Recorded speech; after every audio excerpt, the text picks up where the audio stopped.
All right, so this is going to be part 5 of your Unit 3 review, I guess, playlist. And so we've talked about perfect competition, and we said that this is an assumption about the characteristic of a market that is going to allow us to develop the models that we're going to see here and that we've kind of looked at before. But importantly, it's an unrealistic assumption about the market. It exists more in economist dreams.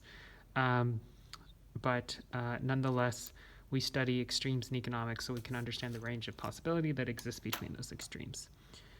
And so the definition of a perfectly competitive market is that producers are price takers, meaning that they can't affect the price in any way. They just have to take the price as given.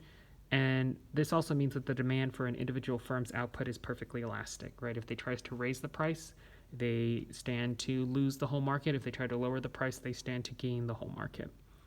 And the conditions that lead to perfect competition are identical products, full information about pricing, and low transaction costs.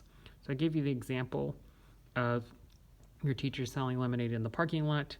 It has to be the same type of lemonade. There has to be full information about the price each person is charging, and then it should be relatively costless for someone to go ahead and take their business elsewhere to a cheaper option. Right, so those are some pretty unrealistic characteristics, but again, perfect competition is extreme assumption about the market, but nonetheless, we can still learn a lot from these models. So here I'm going to draw the long-run supply curves, assuming perfect competition. Obviously, the market for electric vehicles is not a perfectly competitive market. It's more an oligopolistic market, and we'll talk about oligopolies in Unit 4, which is all about imperfect competition. But I'm going to go ahead and leave these examples, right? So we're going to use the short-run cost curves of a single firm, so in this case Tesla, and the market supply and demand curves to tell a story about long-run supply. So this is an interesting model that we're going to develop.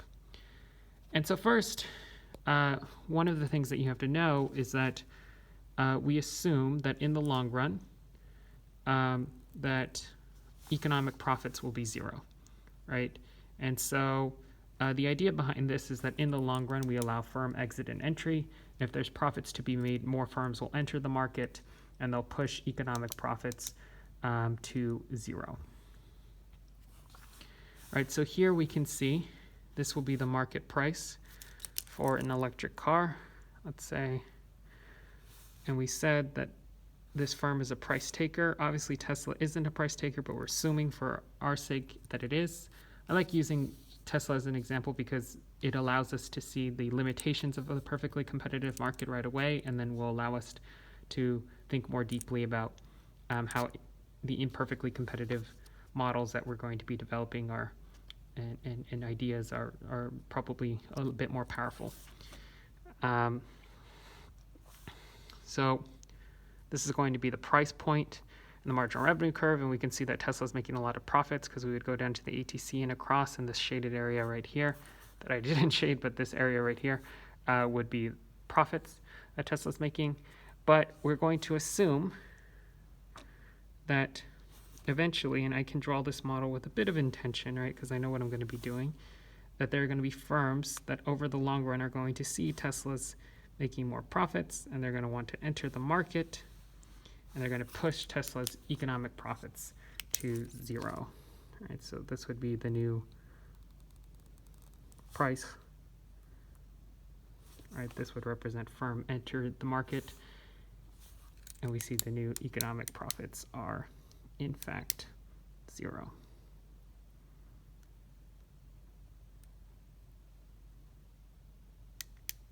And so assuming a constant cost industry, meaning that industry costs, like costs of inputs, don't go up as more firms enter the market, what we're going to see is I'm going to go ahead and draw the long-run supply curve, maybe with gold. The long-run supply curve is going to be perfectly elastic and a straight line, assuming perfect competition, right? And so that means identical products, all that good stuff. And also identical firm size too. So this is an example of a constant cost industry. But we also said that as more firms enter the market, the price of inputs such as labor or maybe steel or even electric car batteries might go up. So a constant cost industry probably isn't very realistic. So an increasing cost industry describes a phenomenon in which the cost of production goes up as more firms enter the market. And so we're going to show this here and look at what the long run supply curve will look like in an increasing cost industry. So first thing, I'm going to have the price point be in equilibrium, right? In long run equilibrium, meaning zero economic profits. And then I'm going to shock the demand curve so we can kind of elucidate this idea. And so shocking the demand curve will allow us to see, so I'll draw across. We can see that Tesla's profits increase. Shocking the demand curve will allow us to see a sort of, or to develop our idea about the long run supply curve in an increasing cost industry. And so I shock the demand curve and we can see now Tesla's making tons of profits. And what we would expect is more firms to want to enter this market, right, and push economic profits back to zero. I'm going to draw this with a bit of intention. This is going to be S2. Right, so maybe use different colors. Going to represent S2.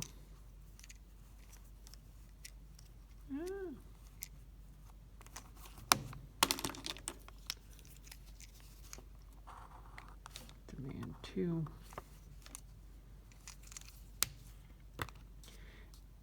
And so as more firms are entering the market, however, the price of inputs goes up, so that means that the cost of producing actually goes up. You know, maybe labor goes up, right? The wage of electric vehicle manufacturers goes up.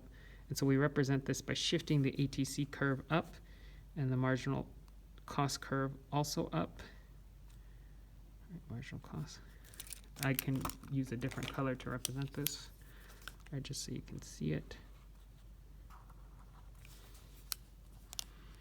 And that would be the new equilibrium point. All right, we can go all the way across. Oh, we can see I kind of overshot it, did I?